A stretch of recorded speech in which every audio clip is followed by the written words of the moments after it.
What's going on? It's your man, Mr. Controversy, representing the three-point conversion. Did you miss me? Yes, this is my NFL diary. Going into the divisional round playoffs. Yes, it's a lot to get to. It's going to be crazy. Some great matchups.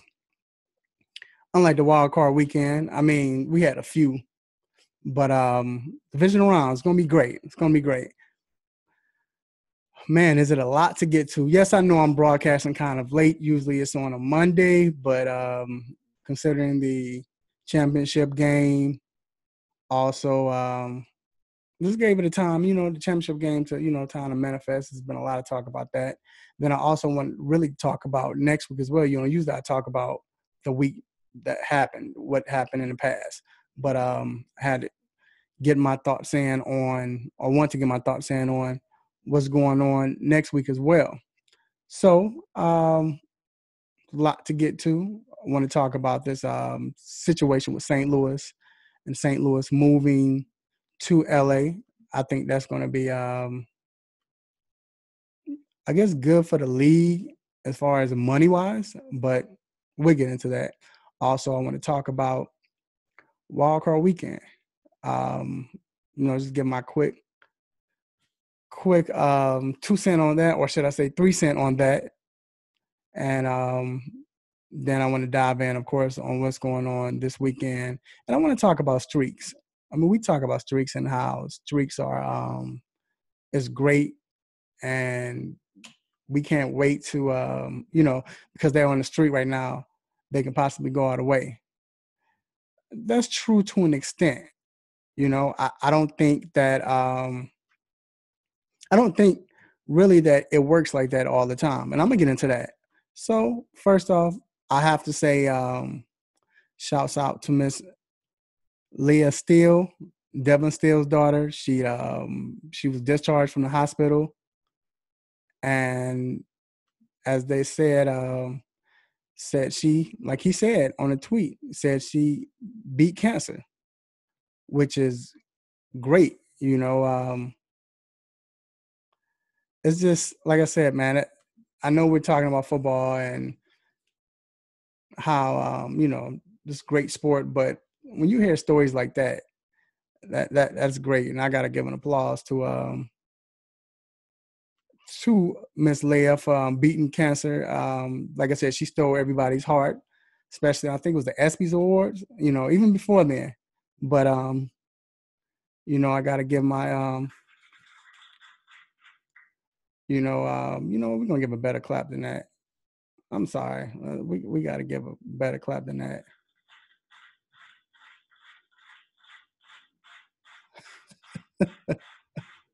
All right, so let's do this. Let's get into the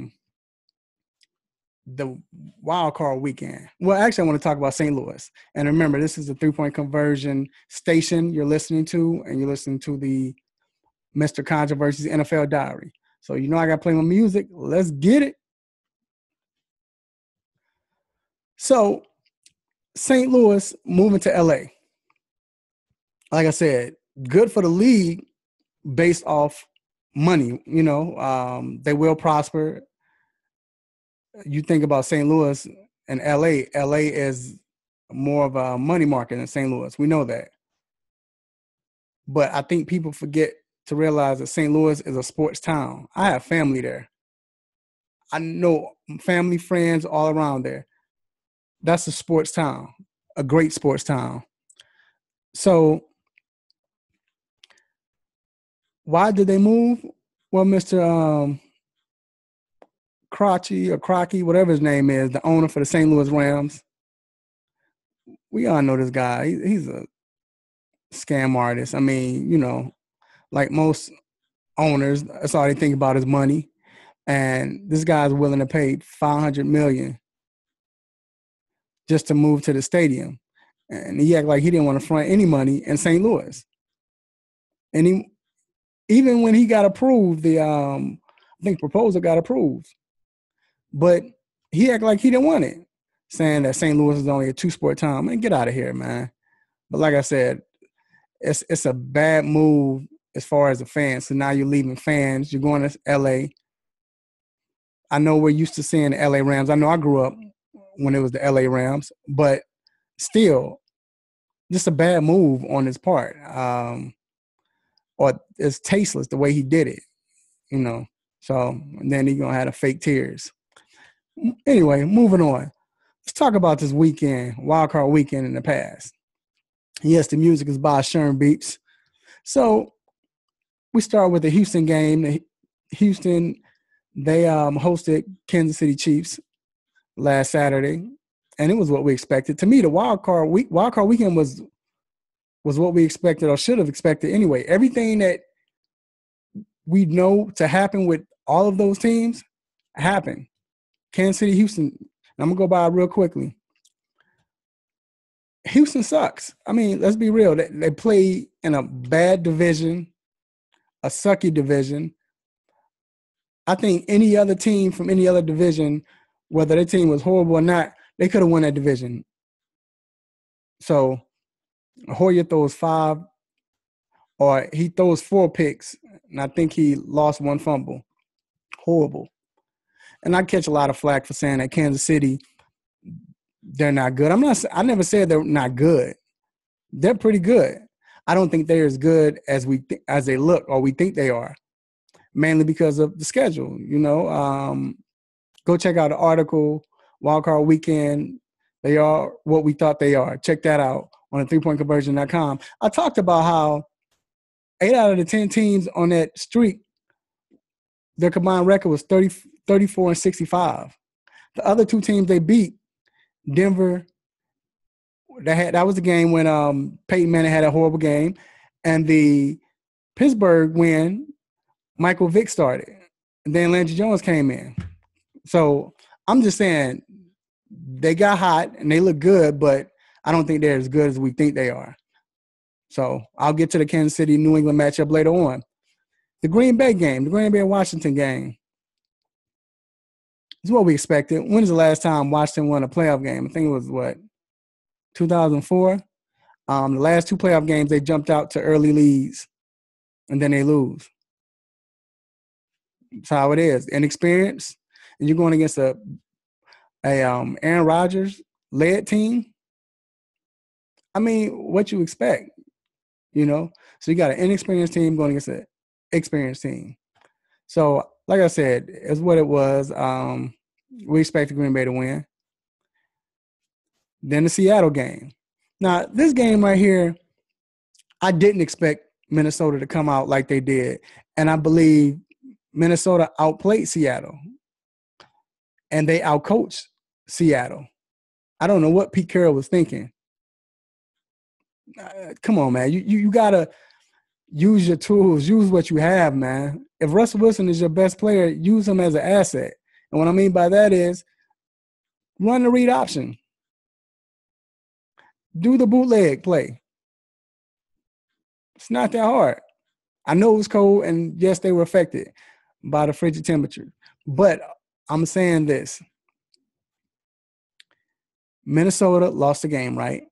Adrian Peterson fumbled, right? That helped cost the game. But they lost the game on a kicker. I'm tired of everybody saying, why should y'all get off the kicker? Adrian fumbled. Yeah, whatever. They had a chance to win. They lost. He messed up. And not really just the kicker, the holder. I understand he had gloves, but I think as a kicker, that's a mental thing when you see laces sticking out. So he missed it. He should be blamed. And he took the blame. So everybody's saying it's not his fault. What about whatever? He's a kicker. He missed it. You paid to kick the ball and win the game. Kick the ball inside the uprights and win the game when you have a chance. And it was like a 27-yard kick. You lost. Then the infamous Cincinnati Bengals game where they hosted the Pittsburgh Steelers. Wow. I think the most important and was getting overlooked is the play by Big Ben and A.J. McCarron. The way A.J. battled back. This is 4th start, first playoff game ever. And the way he battled back and took the lead. And not only just took the lead of one drive, you got to remember, he battled back, drove down, they got a field goal, came back down and got a touchdown. So he did his job. It's getting overlooked, though. Big Ben. The way he came back, man, only Big Ben could have done something like that. Only Big Ben. That was heroic. That was like epic. Even what happened as far as after the fumble, I'm saying, because after the fumble, that's when Big Ben came in. But after the fumble, I don't care what happens as far as Vontae Burfict or Pac-Man, Pittsburgh looked like they were going to win that game. It just had that aura. It was like a movie. But speaking of that, Vontae Burfict, the hit was a foul. That's within the rule book. But again, I don't like that rule. Yes, it was vicious. I know, but why was it vicious? First of all, Vontae led with his shoulder, and he kind of held back because he could have drilled. He could have hurt Antonio if he wanted to, but he didn't when he realized he didn't have the ball. He kind of pulled back, led with his shoulder. But Antonio Brown, when he came down, he ducked his head. Why do receivers do that? Like, if I'm a coach, I'm not teaching my receiver. I'm telling my receiver, don't duck your head down. That's how you get hurt or injured, unless you're trying to draw the foul. I hope he's not trying to draw the foul. I'm not saying that. But that's the only reason why.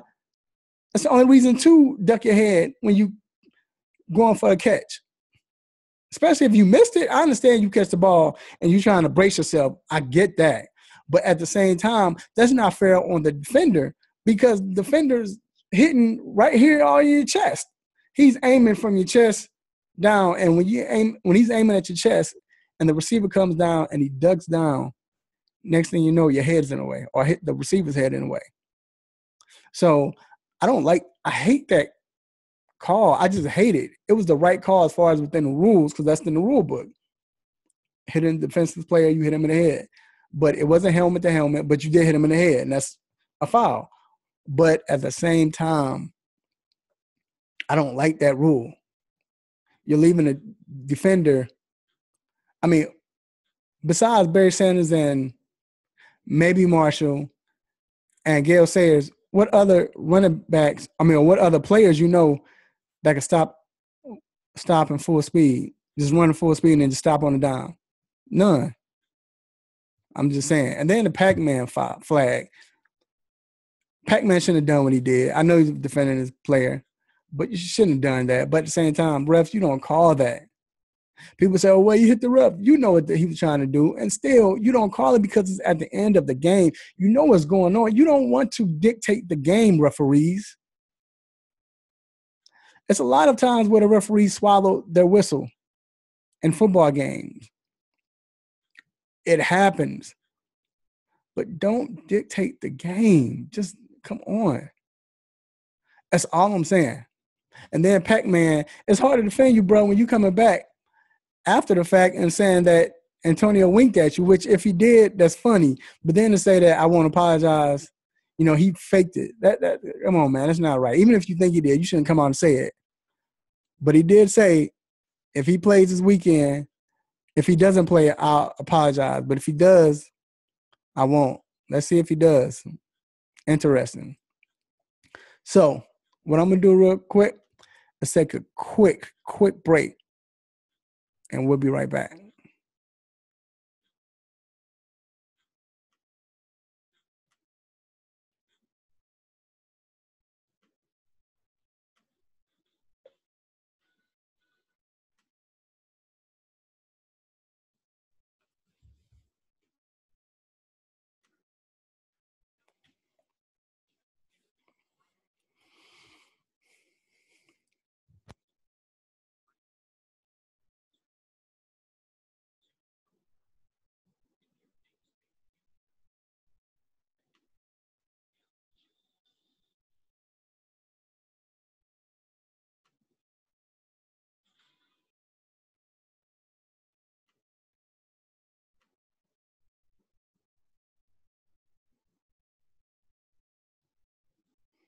All right, so we're back. Thank you, Kwesi, for that commercial. It's a great show. Y'all need to check that out.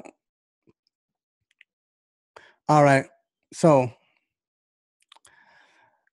got to talk about this thing, what we call a streak. I mentioned it talking about the Kansas City Chiefs, how everybody's saying that they could go all the way because they're on an 11-game winning streak. But is that really good right now? So let me break this down. Winning streaks are great, depending on the time of the winning streak or how many wins during the streak and which win you're on. The reason why I say that is because how many teams have we seen go undefeated in the season? 2. The 1972, or was it 72 Miami Dolphins, I think, and the 07 New England Patriots. One team has won a Super Bowl after 2, right? How many teams have we seen go 14-0? Not many. 13-0. I think 3 or 4, maybe. Carolina did, but what happened? They lost. Lost to a bad Atlanta Falcons team, right? So what I'm saying is it's hard for teams alone to win 10, 11 games, to win 9 games. But to win 11 games straight is magnificent. But it gets harder as the streak endures, as it goes, just because you have to keep that same intensity up, that same energy up. Sometimes you might have to heighten it. That's hard to do. That's why you don't see teams winning 13 in a row all the time, or 14 in a row, or even 10, 11 in a row. So now they're playing a great team in New England Patriots. Now, of course, if Edelman is not playing, hey, Kansas City gets 9. But I'm just saying, you're playing a great team. You've won 11. Ask Carolina. I mentioned them losing to Atlanta Falcons. Shoot, ask Arizona Cardinals. 9-game winning streak. They play Seattle. Now, Seattle's a great team, which Kansas City is playing a great team. I'm just saying, Seattle's a great team. They were playing great at the time. But Arizona came flat. Why? Because somebody matched their intensity, their energy.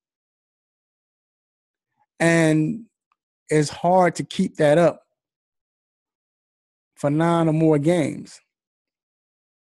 So with Kansas City, it's going to be a tough one, man. I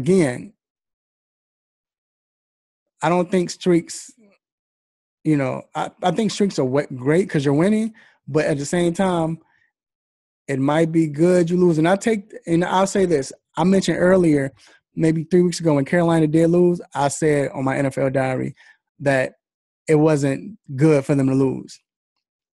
And the only reason why I said that at the time, and I take it back now, was because Arizona had a chance to take number 1 spot.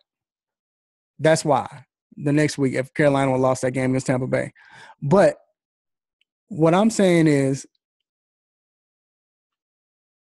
with with Carolina losing, it puts them back at a place where, okay, let's regroup, let's get focused again, and let's start another streak. It's not that much pressure. Before you had the pressure of winning another game. And I think with Kansas, now, the difference is Kansas City is probably considered the underdog. So that's an advantage, I guess. That's motivation. But just to keep winning like that and to keep your energy level that high, that's hard. That's why you don't see too many teams going undefeated. That's why you don't see too many teams winning 10, 11 games straight. It's hard. They lost to the New York Giants and New England Patriots. Not saying the Giants don't deserve it, but Giants they weren't a good team that year. They weren't balling like that. But Giants came with the intensity and with the energy level that New England just couldn't match. It was hard to keep that up for 19 games. That's hard. That's a hard feat. So that's something to look out for. And, everybody say that with Peyton Manning playing this playoffs, that is it a good idea Is it bad? He's not good in the playoffs under cold weather. But let me ask you, would you start Osweiler right now? Would you trust him? First, he's already lost to Pittsburgh, but forget that. What if they played Kansas City? Would you trust him? So again, no experience. And look at Hoyer. I mean, we talk about Hoyer, how bad of a quarterback. I said he sucks, but believe it or not, before that injury, Hoyer was playing great. Like, he was playing very well. So that doesn't mean anything in the regular season when you get in the playoffs. Being inexperienced. I think Peyton is their best chance to win. Just because it's not his overall play, it's not his play that can just dictate this game. It's his ability to call the audibles, to look at the defense, to call the right play. Because he can call a play where he's not throwing the ball. He can call that screen when he sees that wide receiver screen when he sees the defense lax. So I like Peyton starting. I think it's the best chance. Now, will he win? I don't know. Let's get to that right now. So here are my predictions. Starting with the Kansas City-New England game. Again, if New England has Edelman and he comes back, New England will win this game. He opens up the offense. I've said it before. He's the most important player on this team. Grunt gets the touchdowns. Brady's Brady. I mean, of course, Brady's the most important, but I'm saying besides Brady, well, I mean, look what's happening when he's been out. Look how Brady struggled. So Gronk won't beat you by himself. Gronk can get some yards, 7 catches, and 2 touchdowns. But he can't beat you alone by us. That's only 7 catches. But with Edelman, Edelman's getting 10, 11 catches, but not only that, he's changing the opponent's defense because now they have to play honest. Now they have to make sure they cover him also.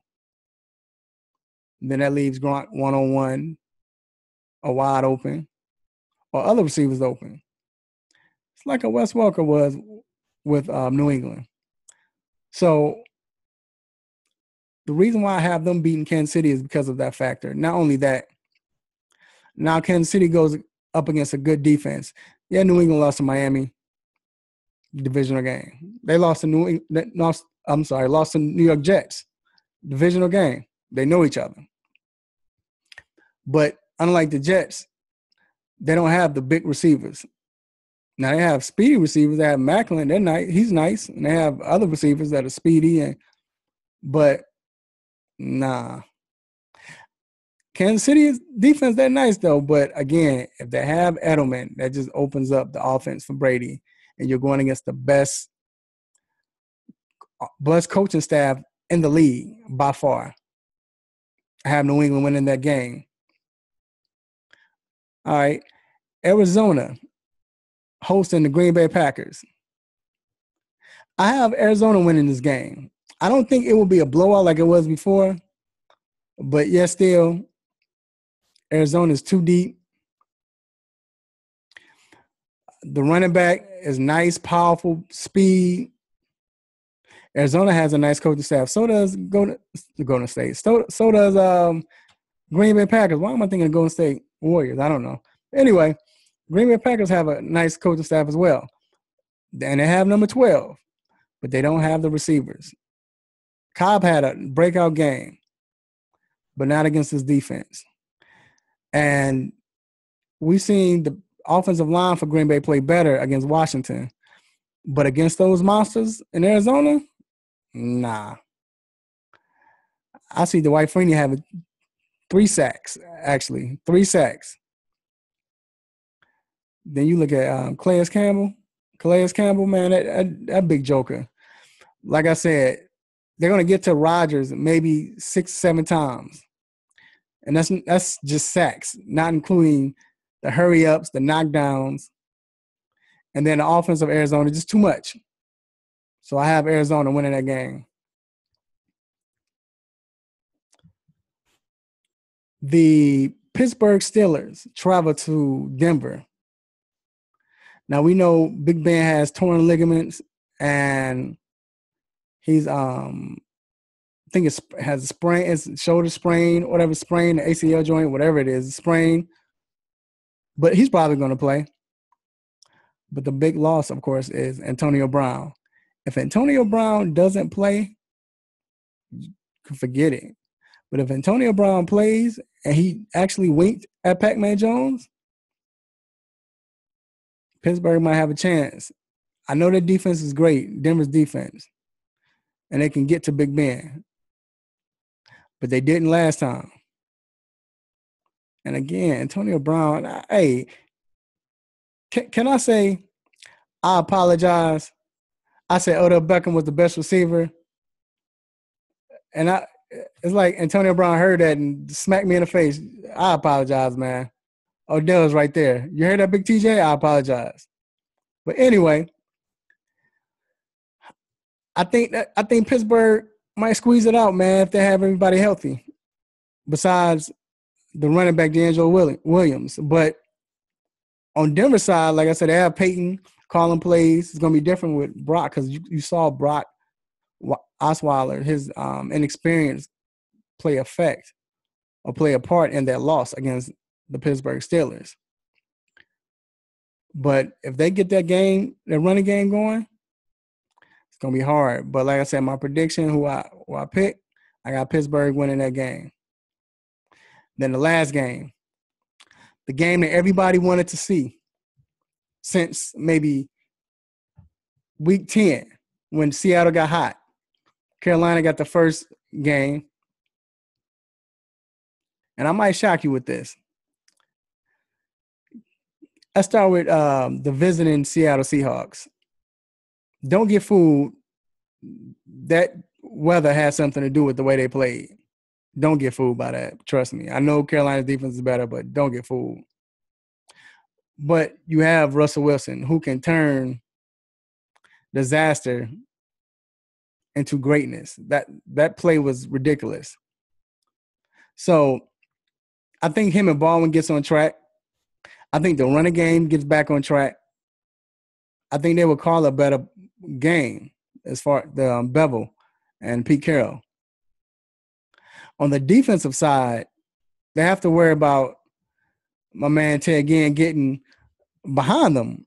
But at the same time, you're playing against a great defense, and I think they can contain him. Ted Ginn, he just can't drop him because if he drop him, he's not going to get many opportunities after that. Now, and I think they stopped the running. If you can stop AP, yes, the frigid temperatures might have something to do with that. But if you can stop AP like that, Jonathan Stewart ain't doing anything. But like I said, we'll see because maybe it was the temperatures. Maybe it was the cold weather. All right, now, on the Carolina side, Cam is playing out of his mind. The wide receivers has all the confidence in the world right now. You still have Greg Olsen. The line is playing great. I just want to see how they respond to a great defense. When's the last great defense they played? That was Seattle. And I think actually Seattle held them, Cam threw 2 picks in that game. No touchdowns until the fourth quarter when he, stepped up like he usually does. My thing is the receivers. I don't know if the receivers are ready. You remember Seattle was on a losing streak, or not on a losing streak, but they still was under 500. They still were trying to get it together. So I wonder how these receivers hold up. To me, that's the most important part, most important situation of this game. Can the receivers step up for Carolina? If not, they can't win. I don't care how well the defense plays for Carolina. It doesn't matter. My prediction, Carolina and Seattle usually have close games, and they're always like a 13-9 type game. But I have Seattle winning. Shocked you, didn't I? I told you I shocked you. You thought I was going to say Carolina because I said I shock you. But I have Seattle winning. So there are my picks. So I have New England, Pittsburgh, Arizona, and Seattle. So I appreciate you all listening to my NFL diary. Yes, I have to thank all the people that's listening and continue to listen. Please listen, like it, and share it for me. Mr. Eric Rodas, I see you. Shouts out to you. Make sure you all follow me on Twitter at Mr. Controversy 21. Also follow the 3-Point Conversion on Twitter. Like I mentioned before, check out the website, the 3pointconversion.com website, and you go to the 3pointconversion.com. Also subscribe to the 3-Point Conversion YouTube channel where you will see the video. And the video that I'm shooting now live also will be shown on the website as well. So can't wait. I think it's going to be some great action, great football. Hopefully we won't have any meltdowns like the Cincinnati meltdown and even the Minnesota. I just want some great games. So until then, it won't be the same time because I'll be back. I don't know. I might do it Wednesday. I don't know. We'll see. But who knows? Same time, same place, same person, same sport.